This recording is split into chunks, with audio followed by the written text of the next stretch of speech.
It's official.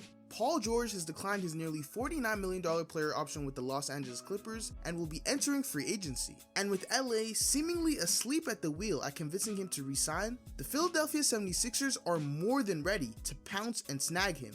The Embiid and Maxey-led 76ers with another all-star wing become instant threats to take over the NBA. Philly by far has the most cap space out of any playoff level team on the market, and they plan to pull out all the stops to lure Paul George away with a lucrative max contract. George has already narrowed down his options, as he only plans to take free agent meetings with the Clippers, Sixers, and Magic starting later today, and Philadelphia is no doubt the heavy favorites to land him. He's probably not going back to the Clippers, seeing as he's already just opted out of his current contract with them. And by all accounts, LA is still not willing to give him a max contract offer. And Orlando seems unlikely too, even though they do have more than enough cap space. But the Magic are still a very young squad who are just now starting to become perennial playoff contenders. And I'm sure despite the undeniable talent on that team, Paul George probably wants to go to a situation where he can legitimately compete for a championship. So the only team really left on the table at that point is your Philadelphia 76ers.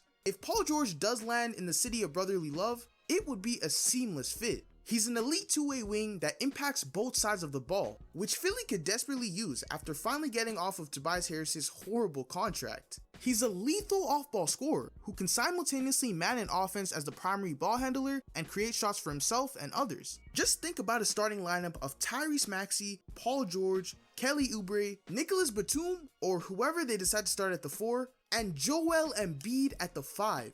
That squad would be a nightmare matchup for any team in the NBA. And the best part is, PG would no longer have to try to be a second option on a championship team, as we've sometimes seen him struggle to be consistent in that role. With this team, he comes in and slides perfectly into a third option role, where all of the strengths of his game can be maximized, while some of his inconsistencies won't be as detrimental. And with the constant pressure that Maxey and Embiid put on the defense, they'll generate him so many open looks. Joel Embiid, being the most dominant interior force in the NBA, will constantly draw double teams that George can play off of. And Tyrese Maxey's relentless downhill attacks will create so many kick-out opportunities for him. We too soon forget that Paul George was statistically the best catch and shoot forward in the entire NBA last year, literally #1 in efficiency.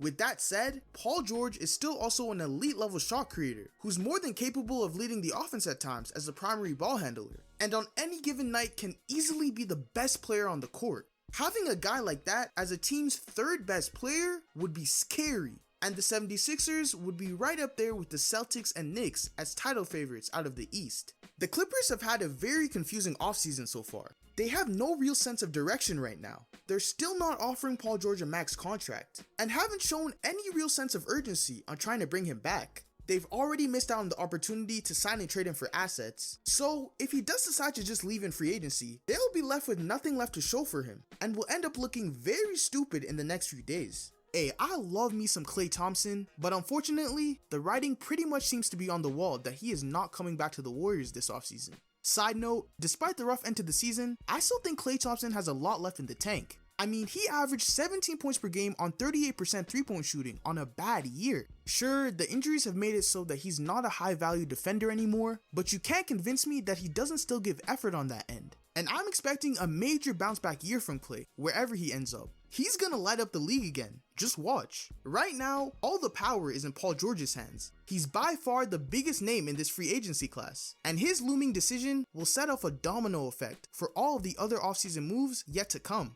including where Klay Thompson ends up going, if James Harden re-signs with the Clippers or leaves himself, if KCP decides to leave the Nuggets for a bigger bag in Orlando or Philadelphia, what ultimately ends up happening with Chris Paul in Golden State, and several others as well. We'll all know everything soon enough, but as it stands, there's a very good chance that the Philadelphia 76ers walk away with Paul George when it's all said and done. And if that happens, Philly will be a powerhouse contender for the NBA championship.